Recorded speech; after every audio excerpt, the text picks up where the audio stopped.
Boa tarde. Boa tarde. Boa tarde. Queria agradecer aqui o Consolador, né, o Moacir, o pessoal o Emílio Carlos, a técnica aqui que está ajudando a gente para passar as coisas aqui. O Emílio Carlos, que é colega meu, que eu sou músico também, a gente já tem amizade há bastante tempo. A poesia aí que fez a abertura, né? E a todos vocês que estão aqui hoje.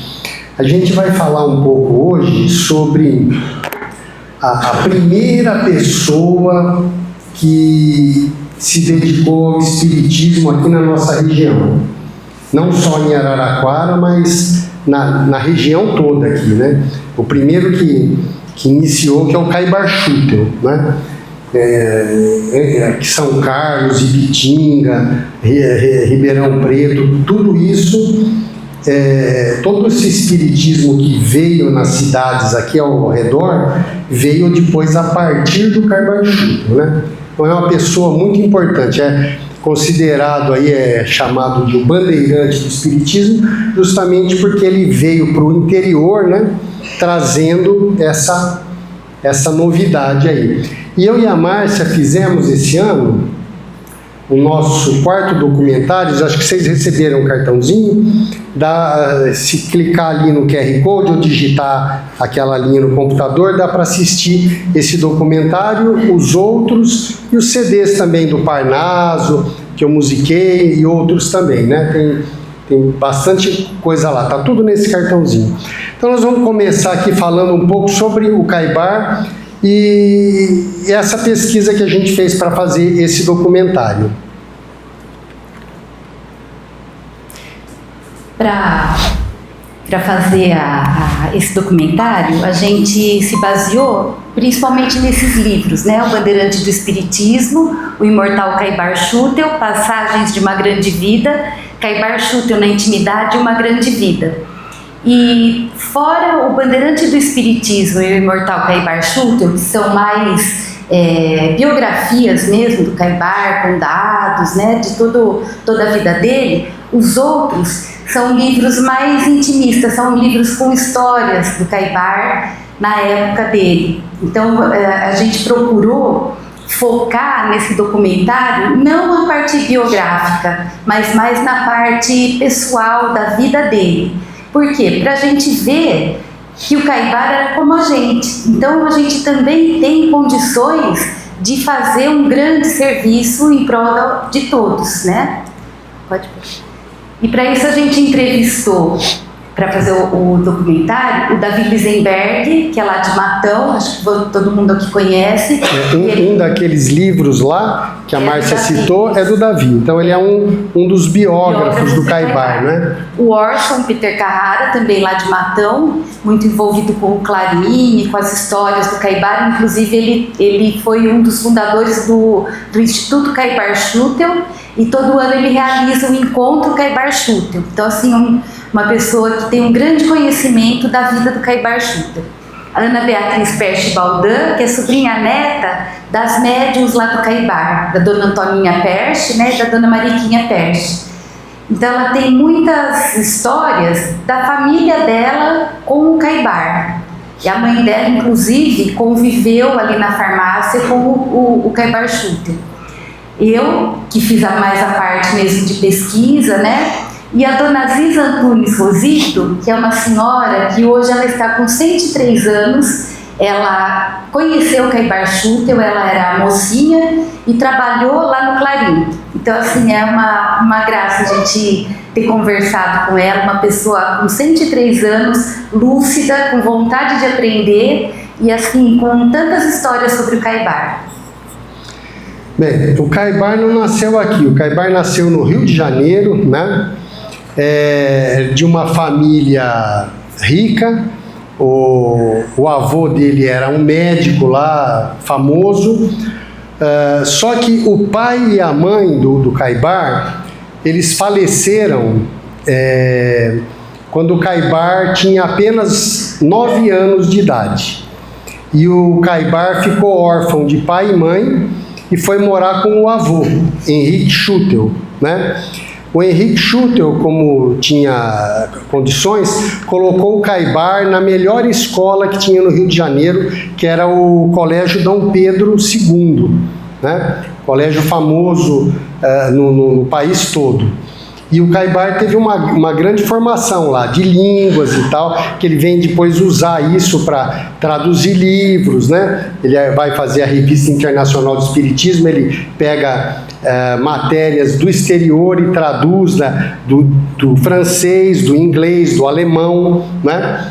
E traduz para essa revista, trazendo essas matérias para a gente aqui. Então aqui está o Rio de Janeiro, lá na época do Caibar. O Caibar é do século retrasado, né? É de 1865, o nascimento do Caibar. Então, quase não tem mais ninguém que conviveu com o Caibar, que conheceu ele. A dona Ziza foi uma exceção, né? Essa senhora, que ela trabalhou no Clarim, lá na editora do Caibar, ainda menina, e o Caibar já era idoso, então ela conviveu com o Caibar. Ela era bem jovem, menina ainda trabalhando lá, e o Caibar já no final da vida, né? Mas ela tem as histórias lá que ela presenciou com o Caibar. Bem, aqui está uma foto do Caibar, né? Essas fotos todas são desse documentário que vocês podem assistir depois no YouTube, né? Esse aqui é o Colégio Dom Pedro II. Passar rapidamente. Aqui a farmácia Granado, lá no Rio de Janeiro, que é onde o Caibar teve a sua primeira profissão. O Caibar é farmacêutico, né? E não só farmacêutico, mas também escritor, né? Jornalista, depois com o Clarim, com essas editora que ele abriu, ele também fez esse serviço grande como jornalista e escritor.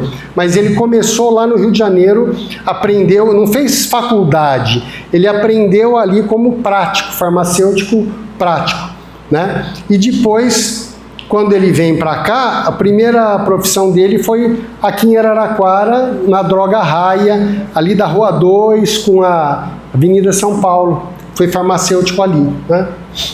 Eu acho que é legal a gente falar, né, Henrique, que o Caibar, quando ele estudou lá no Colégio Dom Pedro II, ele era um aluno, assim, muito dedicado, né? Um aluno, ele era muito inteligente, uma pessoa com uma inteligência bem acima da média. Só que ele era bastante traquinas também, né? Ele gostava de fazer brincadeiras, e isso fazia com que o diretor da escola reclamasse sempre com o avô dele. E ele vivia levando broncas do avô, né? E isso deixava o Caibar bem chateado de levar as broncas do avô. E ele, com 17 anos, já se sentindo um homem, uma pessoa madura, ele tem vontade de ter uma vida própria, né? Então ele resolve abandonar o último ano da escola e aí arranja um emprego na farmácia Granado e aprende o ofício de farmacêutico na farmácia Granado. E com tudo isso, saindo da casa do avô, ele vai morar sozinho, e estando lá no Rio de Janeiro, né, que era uma cidade, era a capital do país, né, e lá tinha toda a parte artística, né, toda a parte cultural, era assim, efervescente lá no Rio de Janeiro. E o Caibar acaba virando um boêmio. Ele adorava ir para as rodas de samba, para as rodas de capoeira, e às vezes ele ficava até tarde, né, nessas festas, e ia trabalhar direto, sem dormir, na farmácia. Mocinho, né, quem segura, né? E aí o que aconteceu? O Caibar começa a ficar doente, fica doentado, procura o médico, e o médico diz para ele: você está a um passo da tuberculose. Naquela época, a tuberculose era fatal, né? Quantas pessoas morreram de tuberculose? Não tinha remédio, não tinha os antibióticos, não tinha vacina, não tinha nada. E o tratamento naquela época, o que era? Era passar por uma vida regrada em lugares com ar bom, né? Um ar puro. Então o médico fala para ele: ou você sai do Rio de Janeiro, ou você compra um túmulo. E ele, assustado, resolve aos 17 anos sair do Rio de Janeiro. Então primeiro ele pega um trem para São Paulo, e chegando em São Paulo ele olha o mapa passa e olha a última estrada que tem. Naquela época, o fim da linha era Araraquara, muito tempo atrás, né? A expansão da estrada de ferro, que também é muito importante para o espiritismo. Ao longo dessa estrada de ferro, foram surgindo centros espíritas aqui no estado de São Paulo. E ele pega a última cidade, Araraquara, e resolve vir para cá. Araraquara, na época, era o ponto final da estrada de ferro, né? Então ele escolhe Araraquara, assim, porque era o local mais longe que ele conseguiria ir com o trem lá, saindo do trem do Rio, e veio para cá. Então, uma observação, né? O Caibar, ele acabou sendo um ícone do espiritismo, fez um trabalho importantíssimo aqui na nossa região, né?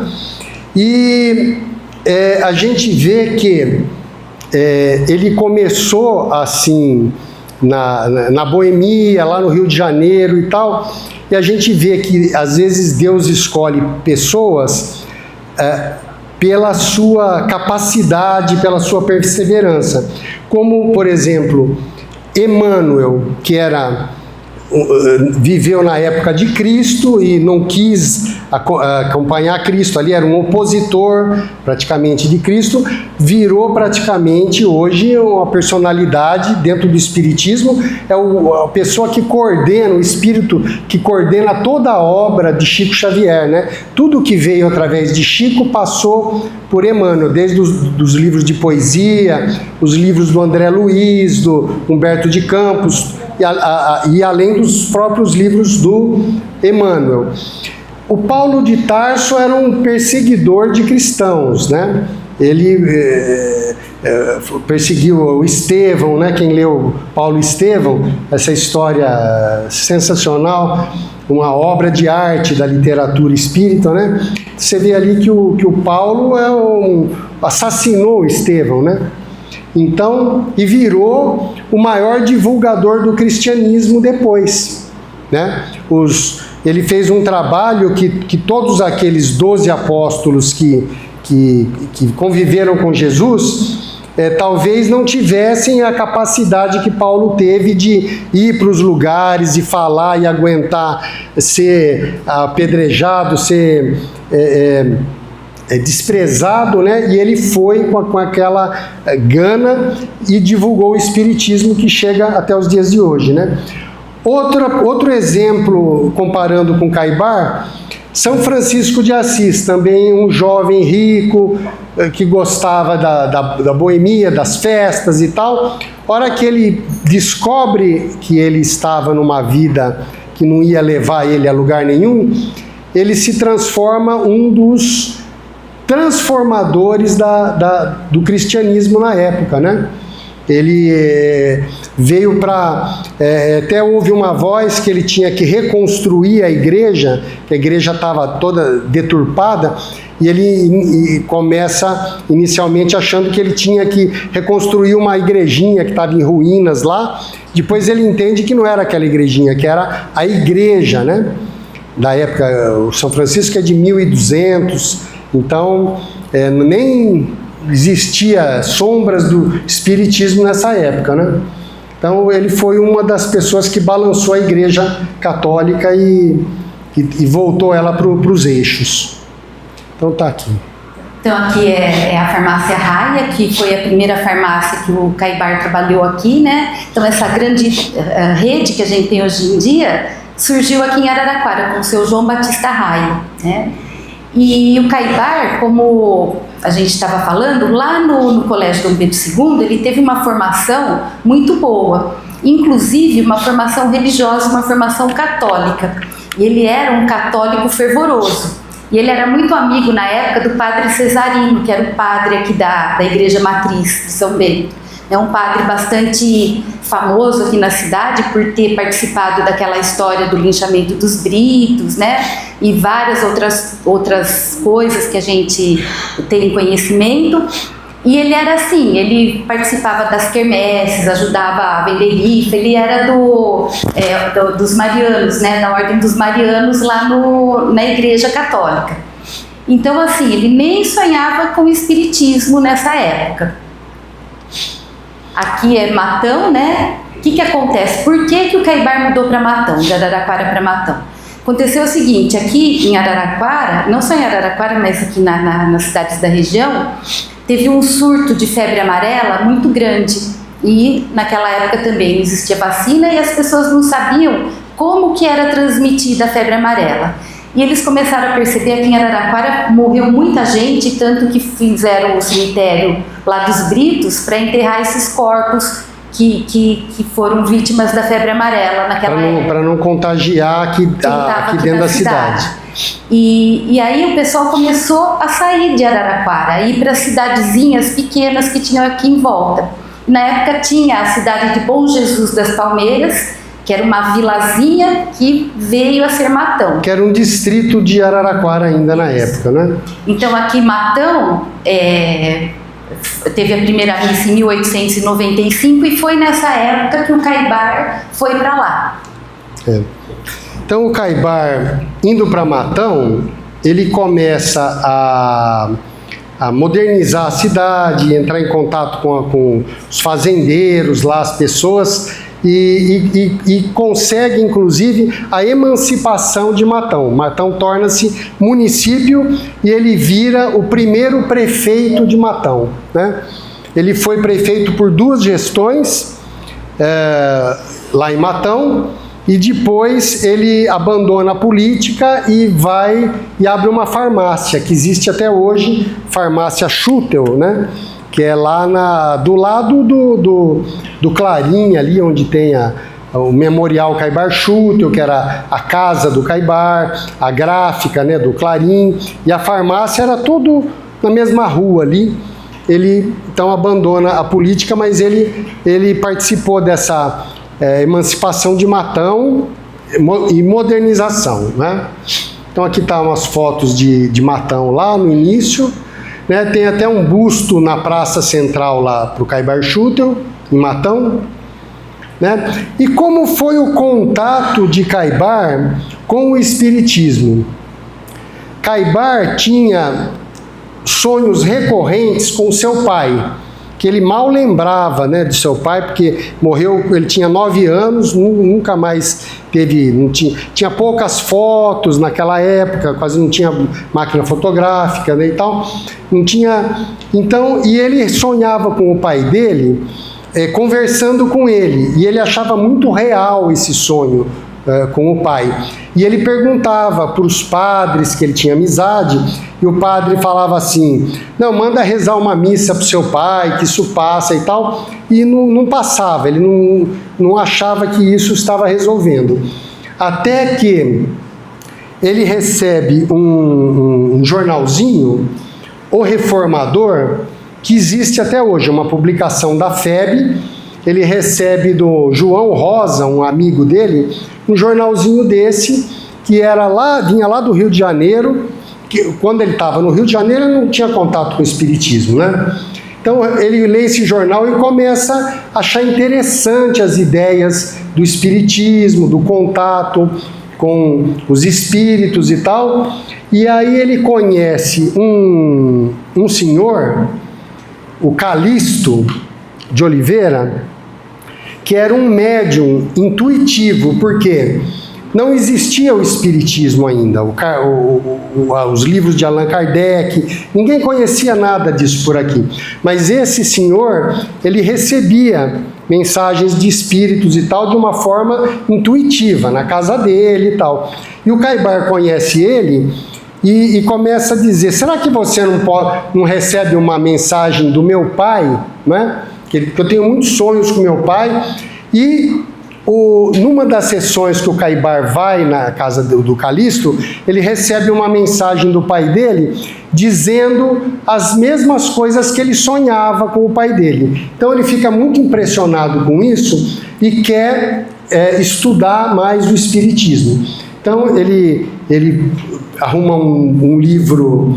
na época não tinha o livro dos espíritos, né? Na obra do Kardec não tinha traduzido ainda para o português. Então ele consegue importar os livros do Kardec e aí ele começa, juntamente com alguns amigos, a traduzir essas obras. Então, ele tinha conhecimento de outras línguas por ter estudado no colégio Dom Pedro II, e esse outro senhor, seu Gregório Perche de Menezes, Perche é de origem francesa, então ele tinha conhecimento do francês. Então, ele se junta a Caibar para a tradução dos livros do Allan Kardec. E o primeiro livro que eles vão traduzir é o Evangelho segundo o Espiritismo.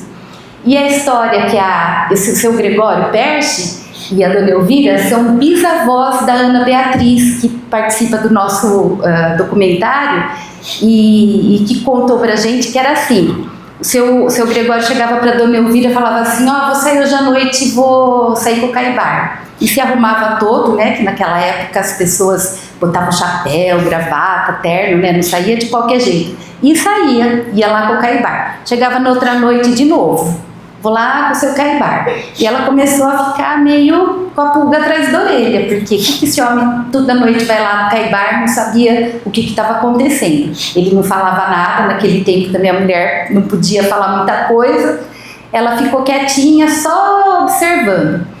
E aí ela vê que toda vez que ele chega com um caderninho, e ele coloca o caderninho na gavetinha do criado mudo e fecha ali a gavetinha. Assim, a mulher curiosa vai lá, abre a gavetinha e começa a ler. E é a tradução do Evangelho segundo o Espiritismo. Passado um tempo, o seu Gregório chega para a Dona Elvira e fala assim: olha, Elvira, eu queria te falar que o que eu estou indo fazer lá no Caibar é que a gente está estudando, está lendo um livro, mas ainda é uma coisa que a gente nem sabe o que vai dar, então por isso que eu não te falei. Ela fala: eu sei o que vocês estão fazendo, e aquilo é um tesouro, né? É o Evangelho. Eu nunca vi a interpretação do Evangelho como está escrito naquele seu caderninho. E ela fala, a Ana Beatriz conta que na família dela é muito comum a fala de que a avó falava assim: o Evangelho é um tesouro que a traça não rói e que o ladrão não leva. Então, assim, ela descobriu ali naquela gavetinha esse tesouro. Então, o seu Gregório Perche foi um dos iniciadores do Espiritismo, junto com o Caibar, lá em Matão. Então, por isso que o Caibar tem esse título aí de o bandeirante do Espiritismo, né? Porque é ele que trouxe o Espiritismo para cá. E depois que ele traduz esse livro e junta esse pessoal lá em Matão, alguns amigos e tal, eles resolvem fundar um centro espírita que se chama Amantes da Pobreza, que está fazendo, fundou-se em 1905, e esse é o primeiro centro espírita de toda a região nossa aqui, né? Que está fazendo esse ano, 2025, 120 anos. Então eles abriram o primeiro centro espírita daqui da região e começaram a estudar as obras de Kardec. E as filhas do seu Gregório eram médiuns, né? E elas que trabalhavam junto. O Caibar não era médium. Ele participava, e naquela época eles ainda faziam as reuniões mediúnicas com uma mesinha que tem lá no memorial, né? Uma mesinha que eles aqui, essa mesinha colocava com a mão em cima, conforme o Allan Kardec descrevia no livro dos médiuns. As mesas girantes, né? E aqui deixa eu voltar aqui. Então tem eu avancei aqui para mostrar a mesinha. Então, Amantes da Pobreza, que é a ata de fundação, né, do centro. Aqui é onde funcionava o centro espírita, esse prédio, que atualmente é o centro espírita O Clarim, porque o pessoal conta lá, depois da morte do Caibar, foi com modernidade e tal, eles tiveram vários problemas com esse nome Amantes da Pobreza, porque falavam que o gerente do banco não queria abrir conta para eles, porque se eles eram amantes da pobreza, achava que eles não iam pagar as contas e tal, né? Então eles mudaram para O Clarim, que era o nome do centro espírita também do Caibar, né? E então hoje tem o editora O Clarim e Centro Espírita O Clarim. E o Caibar, ele tinha muito contato com o exterior, principalmente na França, né? E ele tinha notícias de que tinha médiuns que conseguiam fotografar espíritos, que é um fenômeno de efeitos físicos, né? Mas é necessário que tenha um médium de efeitos físicos, que ele tenha a capacidade de manipular o ectoplasma, que é uma substância ali que os espíritos manipulam e conseguem movimentar objetos, fazer espíritos ficarem visíveis, serem fotografados, né, por uma máquina. Mas ele não tinha esse conhecimento na época, e ele arrumou uma máquina fotográfica e fotografava todas as sessões mediúnicas que eles faziam lá. Então, e ele não conseguiu fotografar nenhum espírito, porque não tinha médium de efeitos físicos ali, e ficou as fotos do registro das primeiras sessões, né? Veja, ó, eles todos de olhos fechados, né, na sessão, e aí o Caibar com as médios, né? E uma coisa também, uma história que a Ana conta, é que naquele tempo a máquina fotográfica era aquelas que estouravam um flash, né? Faziam um clarão. E o padre lá de Matão não gostava muito do espiritismo lá e ficava tipo espionando para ver. Então mandava sempre alguém lá para dar uma espionada. E um dia foram duas pessoas lá e ficaram espiando, né, naquela janela, aquelas duas janelas que tinha. A casa era na divisa da rua, na calçada, né? A janela já era para calçada. E eles ficaram espiando para ver se conseguia ver alguma coisa que estava acontecendo, porque era um mistério aquilo. E de repente, como o Caibar, toda a sessão ele tirava fotos para tentar fotografar o espírito, de repente dá aquela explosão, pá! E a luz. Os dois saíram correndo achando que era espírito que estava se manifestando, né? Então, assim, as coisas que aconteciam naquela época, né? E o Caibar, ele começou também a fazer atividades de caridade desde o início da fundação do centro, né? De ajudar pessoas e tal. E ele visitava muito o presídio de Matão e até o Aquinho de Araraquara também. E ele conta nos livros que ele levava doces para os presos, né? Para alguma coisa assim, porque eles estavam ali presos e sem nenhuma esperança, ele levava alguma coisa para alegrá-los, né?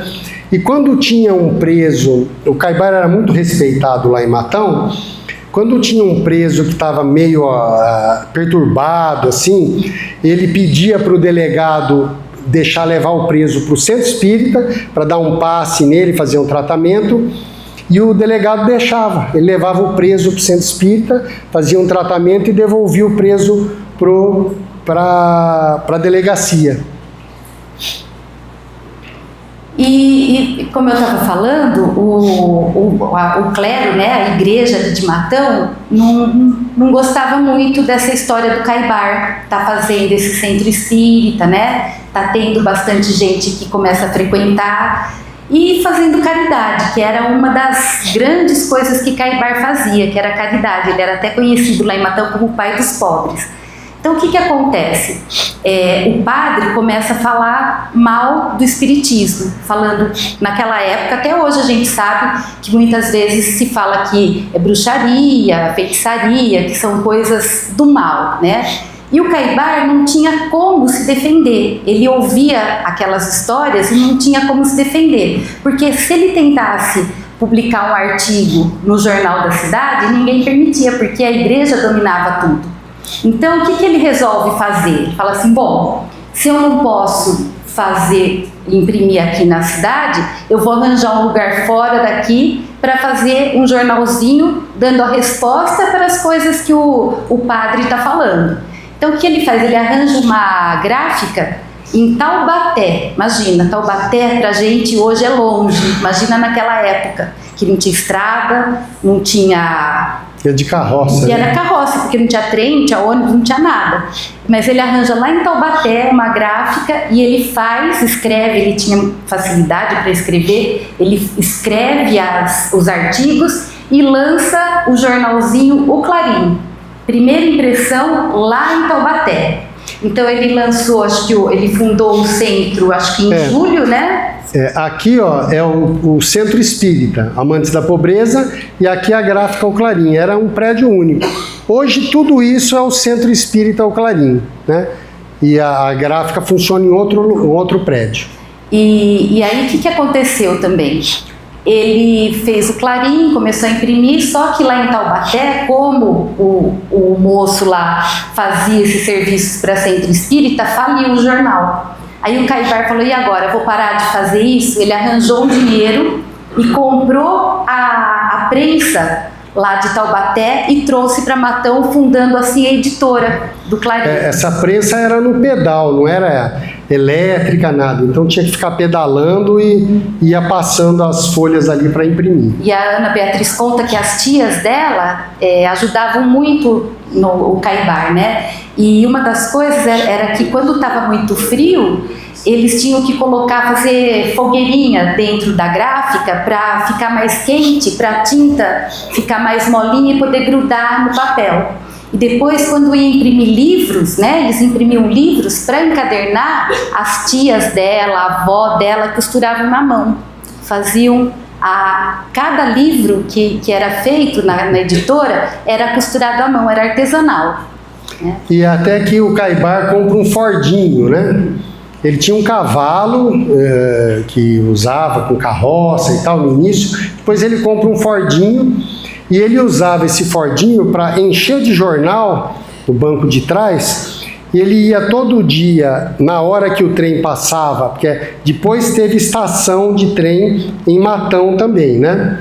E quando ele tinha os horários que o trem parava em Matão, ele ia até a estação de trem. O trem ficava uns minutos parado na estação, ele entrava dentro do trem e ia distribuindo o jornal O Clarim, que era uma divulgação do espiritismo, para as pessoas até o final do trem, descia e ia embora. E um outro lugar que ele ia também é ao cemitério, quando tinha alguma pessoa falecia e tal, ele ia lá e distribuía o jornal também, porque ele achava que era um lugar, aqui é o Caibar, no cemitério de Matão, que as pessoas estavam refletindo sobre a morte e estariam mais propícias a ler alguma coisa sobre o espiritismo, né? Esse senhor aqui de barba, a dona Arlete, lá da Obreiros, diz que conheceu quando ela era menina, ela ia com os pais lá para Matão e ela o conhecia, disse que ele era muito bonzinho, assim, né? Um senhor muito bonzinho, que ele dava bala para as crianças. Então a dona Arlete tem muita lembrança do seu João Leão Pita, que era um palestrante espírita e ele era caixeiro viajante. Então ele ia nas cidades e em cada cidade que ele ia, ele fazia palestras espíritas, ajudando na divulgação da doutrina. E também outra coisa que ele fazia era levar os carnezinhos para quê? Para o pessoal contribuir para o Clarim. Então hoje a gente tem a assinatura do Clarim, da revista do Internacional de Espiritismo, a gente faz na internet, né? Tem o site lá, a gente põe para pagar automático no cartão de crédito. Naquele tempo não tinha nada disso. Seu João Leão Pita ia de cidade em cidade, pessoa por pessoa, levando o carnezinho para cobrar as mensalidades para poder imprimir o jornalzinho lá em Matão. E uma outra coisa importantíssima que o Caibar fez, depois de um tempo que já tinha o jornal Clarim, foi fazer essa revista internacional de espiritismo, que ela era enviada inclusive para o exterior. E ela publicava também matérias de escritores estrangeiros, que ele traduzia, né? Então, muitas pessoas famosas na época escreviam para essa revista. E isso vai ser muito importante logo em seguida, quando tentam proibir o espiritismo no Brasil, que eu vou contar para vocês. Então, esse aqui é o filho do barão na época lá, Luiz Carlos de Oliveira Borges, ele foi o que doou dinheiro para comprar as máquinas para fazer a revista, né, do Caibar. E ele era muito amigo, admirador do Caibar, e ele comprou todo o maquinário para montar um parque ali para impressão da revista, que era mais sofisticado do que do jornalzinho, né? Só que ele morreu pouco tempo depois, e o Caibar ficou desesperado, o que ele ia fazer sem a ajuda do amigo. Mas ele deixou por escrito com a esposa que ela deveria continuar ajudando o Caibar. Então, com isso, a revista teve a sua continuidade. E as pessoas que escreviam, que o Caibar tinha contato, escreviam na revista, era Leon Denis, né, uma pessoa que foi um dos grandes filósofos aí do espiritismo. O Arthur Conan Doyle é um escritor escocês que ele era um estudioso do espiritualismo na época, porque nem tinha muito ainda definido o espiritismo do Kardec, né?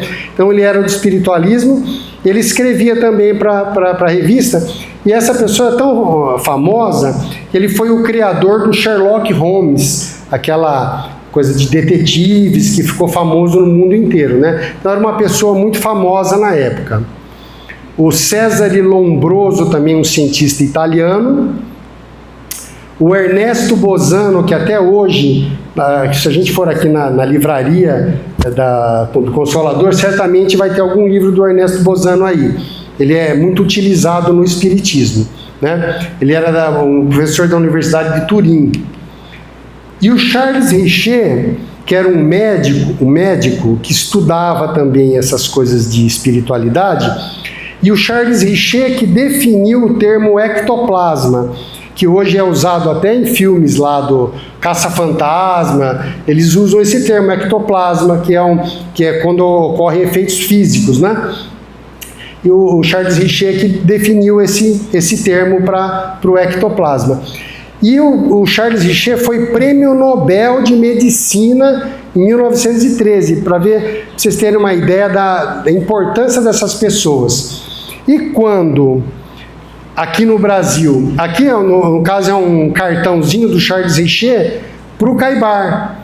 Eles se correspondiam, mandavam cartões, cartas, né?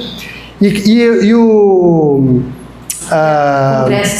Congresso Espírita de Paris também, que era um evento internacional, o Clarim foi representado lá, aqui está o Leon Denis, olha, e ali aqui ó, o Arthur Conan Doyle, e aqui o Leon Denis, né? Então, o que eu quero mostrar? Quando foi feita a Constituição de 1891,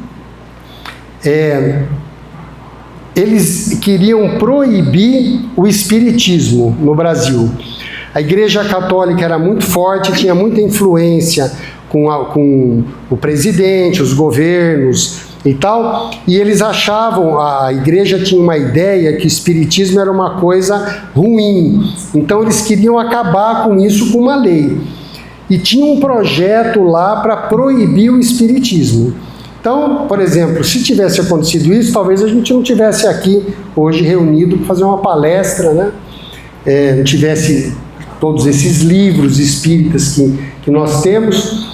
E o Getúlio Vargas, na época, como presidente, ele estava com esse projeto para proibir.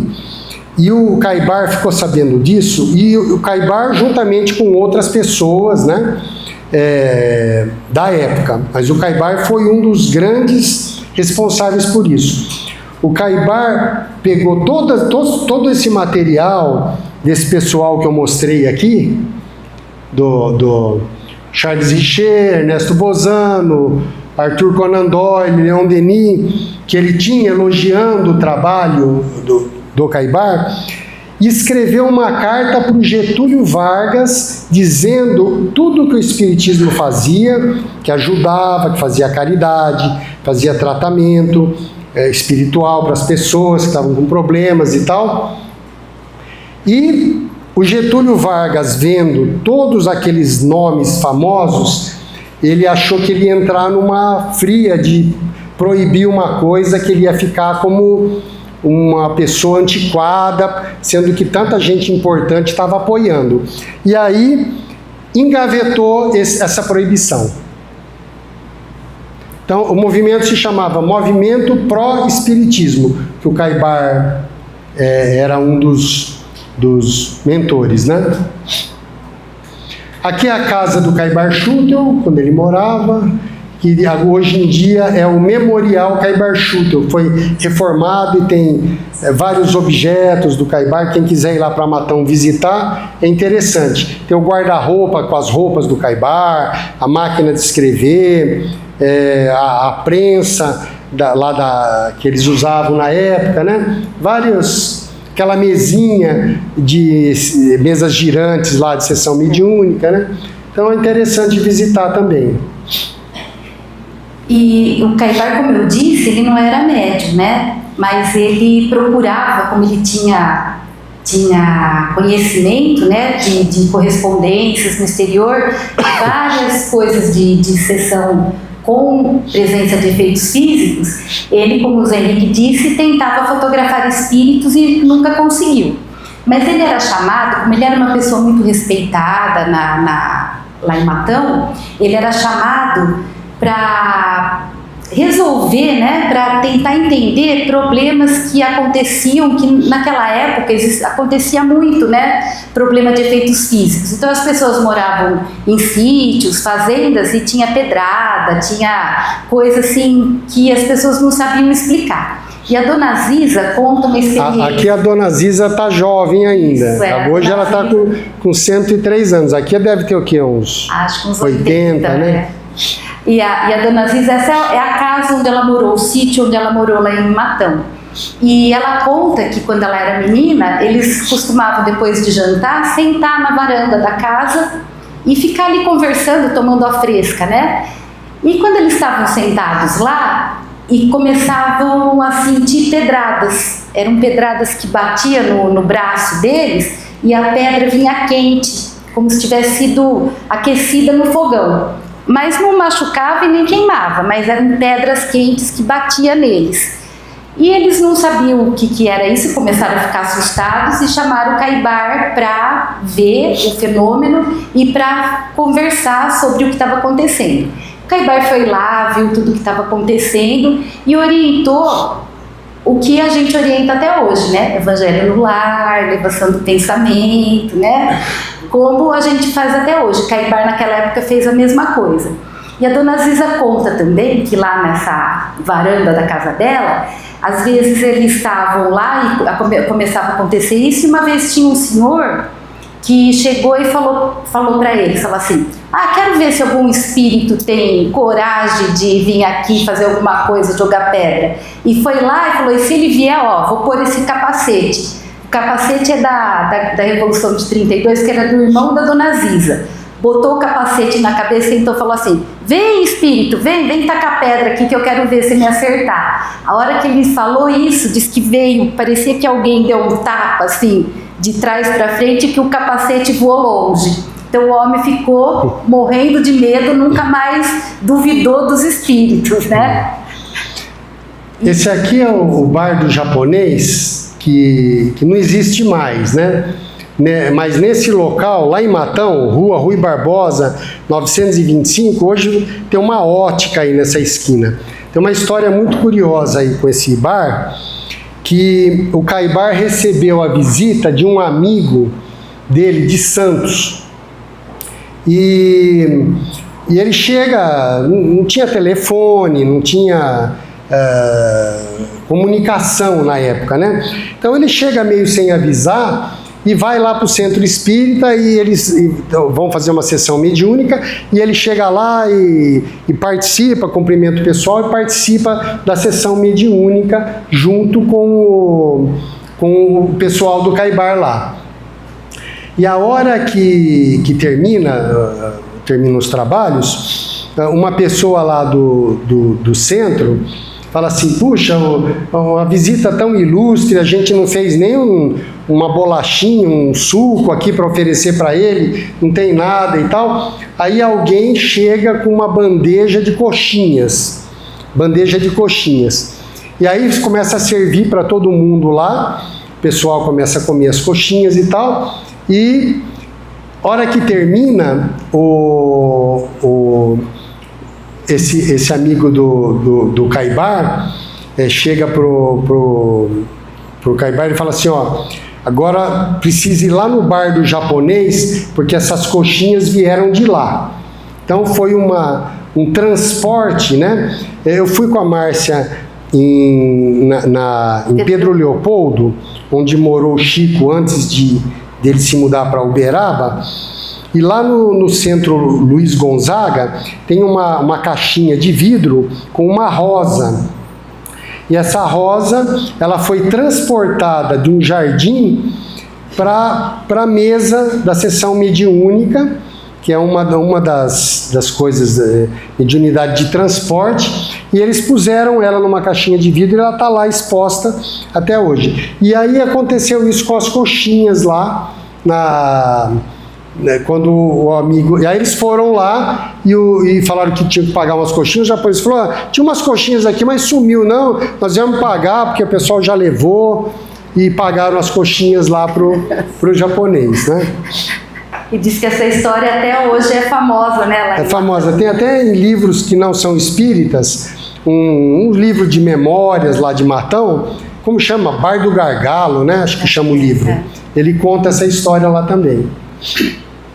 E como eu disse, da perseguição, né, do Caibar, ao Caibar não, ao espiritismo, porque ao Caibar ninguém podia falar nada, porque ele era uma pessoa ótima, de reputação ilibada, mas tinha perseguição contra os espíritas. Então, naquela época, as pessoas não passavam nem na calçada das pessoas que eram espíritas. O padre falava, vocês vão comprar remédio na farmácia do Caibar? O cara é espírita, vocês vão lá pegar remédio, né? Então, assim, ele sofreu várias perseguições lá em Matão, né? E o maior perseguidor dele, passa a próxima, era esse padre, o padre João Batista Vanesse. Era um padre belga lá em Matão. E foi o que mais perseguiu o Caibar. Mas quando ele vai embora de Matão e vem para Araraquara, o Caibar coloca uma nota no jornal, no Clarim. A gente está se despedindo do padre João Batista Vanesse, que está indo para Araraquara, e a gente gostaria de agradecer muito ao padre, porque como lá no alto de Barcelona, que o bispo mandou queimar todos os livros, o padre foi um dos maiores divulgadores do espiritismo aqui em Matão.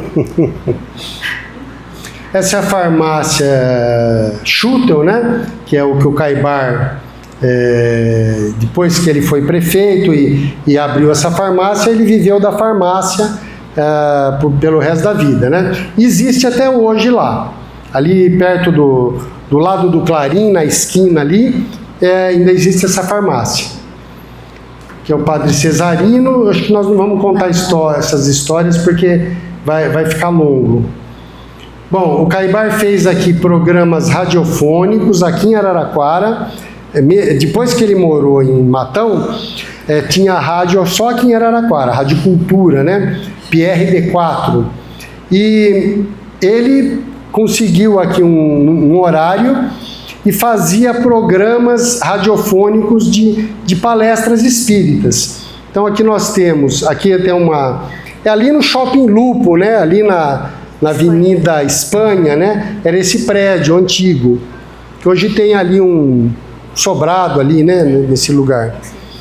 E tinha um pequeno auditório na rádio, e ele fazia as palestras lá, iam pessoas para assistir ao vivo, e era transmitido. Naquela época era a rádio AM, ela ia longe, né, pegava em várias cidades, né, não é como o FM, que é mais restrito na cidade.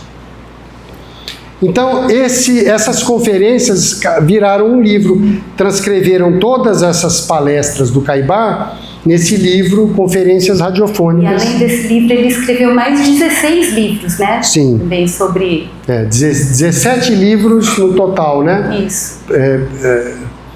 Bem, a caridade era uma coisa muito... Fala um pouquinho. A caridade era uma coisa marcante. Ele era do pai dos pobres lá de Matão, né? Então ele era farmacêutico e ele fazia homeopatia. Ele vendia os remédios da farmácia e tal, mas ele, o tempo que ele tinha, ele ficava lá na farmácia fazendo homeopatia para doar para os pobres. Então ele fazia consultas, porque naquele tempo a gente não tinha nada, né? Não tinha postinho de saúde, não tinha médico. Então o Caibar, ele era como se fosse um médico lá em Matão. Então ele consultava as pessoas e dava os remedinhos homeopáticos para elas. E aí, pode abaixar um pouquinho. E aí a grande caridade dele era dar os remédios homeopáticos, e uma outra caridade, a Ana. Esse é um trechinho do documentário onde mostra esse lado de caridade do Caibar, né? Além dessas coisas de doar remédios, dar comida para os pobres e várias coisas que ele fazia lá, né? E nos presídios, né? Pode soltar então. Trechinho do documentário. A Ana Baldan, que é sobrinha das médiuns do Caibar. É que eu tinha um tio que tinha 11 anos, 12, irmão da minha mãe, nome Silas, que ele ficava na farmácia ajudando, ele já vem, né, ajudando. E aí tinha um senhor que se foi para ajudar, que vinha vender vidrinhos vazios. Vidrinhos que ele usava depois para colocar a homeopatia e dar, né, a doação dos necessitados. E esse senhor sempre vinha entregar na farmácia. E um dia ele veio e o meu tio que recebeu no balcão da farmácia falou para ele: eu acho que ele não vai querer não, porque tem muito vidro vazio lá dentro, ele não vai querer vidrinho não, hoje ele não vai querer. Ele falou: não, nós estamos precisando muito de vidro.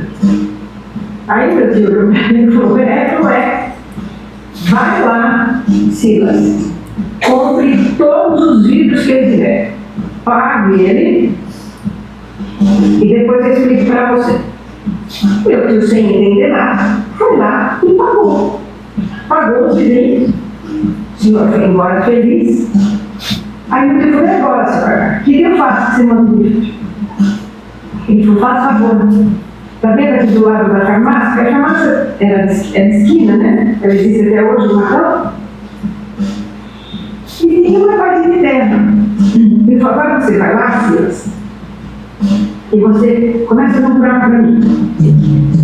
Ele falou: o que eu faço segurar? Você vai pegar todos aqueles vidros que você comprou, você vai enterrar, enterra bem, joga a terra em cima. Meu tio foi e enterrou tudo, né? Aí foi: tá vendo, Silas, como a gente estava precisando de dinheiro? Agora, a próxima vez que ele vier, você pode comprar de novo, porque nós estamos precisando de dinheiro. Então, esse era o Caibar.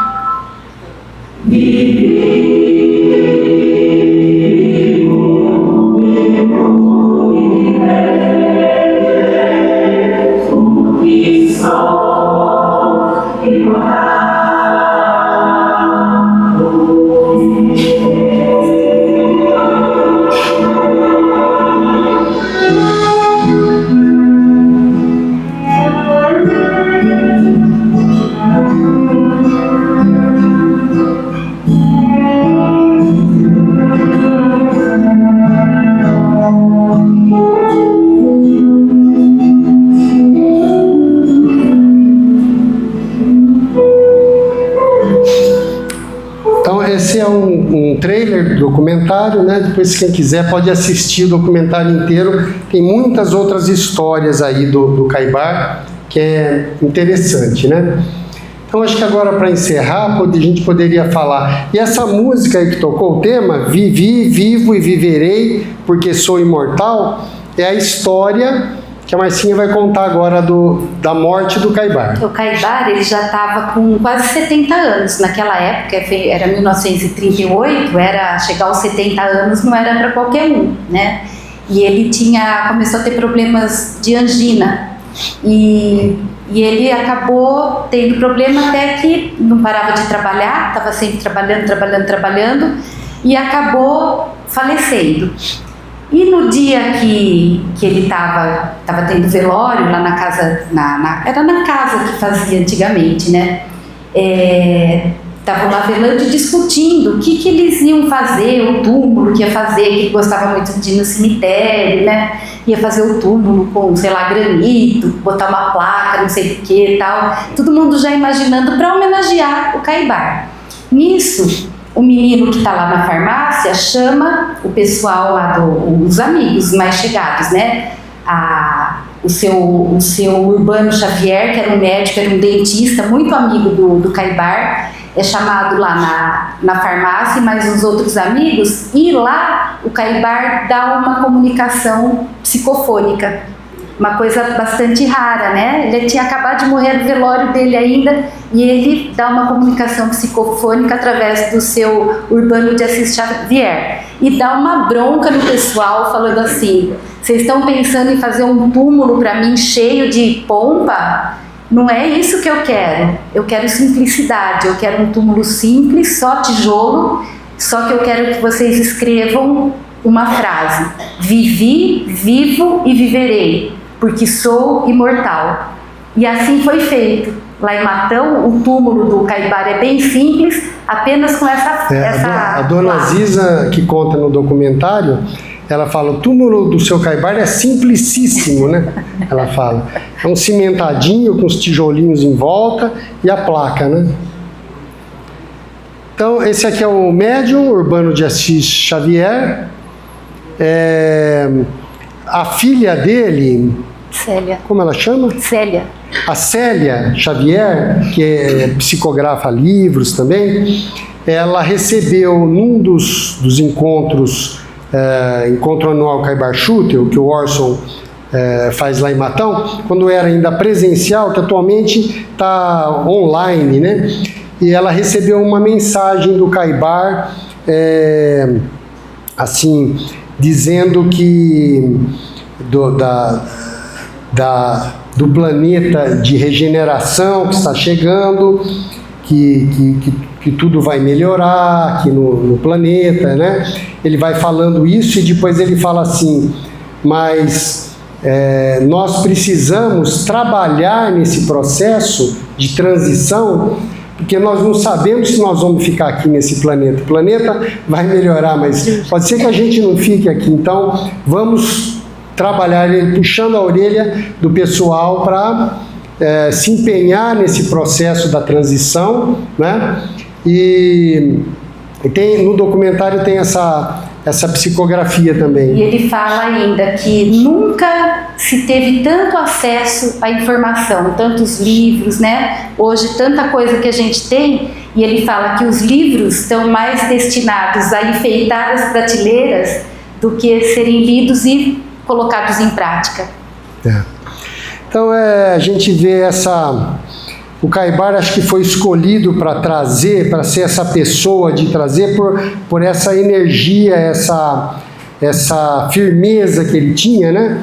Que vocês vejam mesmo nessa psicografia, talvez alguém esperasse que ele desse uma mensaginha mais light ali, né? Ele veio e instigou as pessoas a trabalharem, a ajudarem, a participarem desse processo da transição do planeta, né?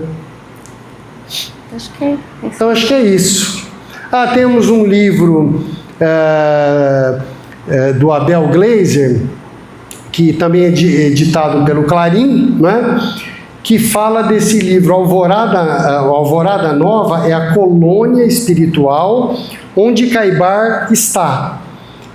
Também está nessa colônia a Meimei, não, espírito a irmã Meimei. Sheila. A irmã Sheila, desculpa. Sheila. A Meimei não sabemos onde ela está. A irmã Sheila, né?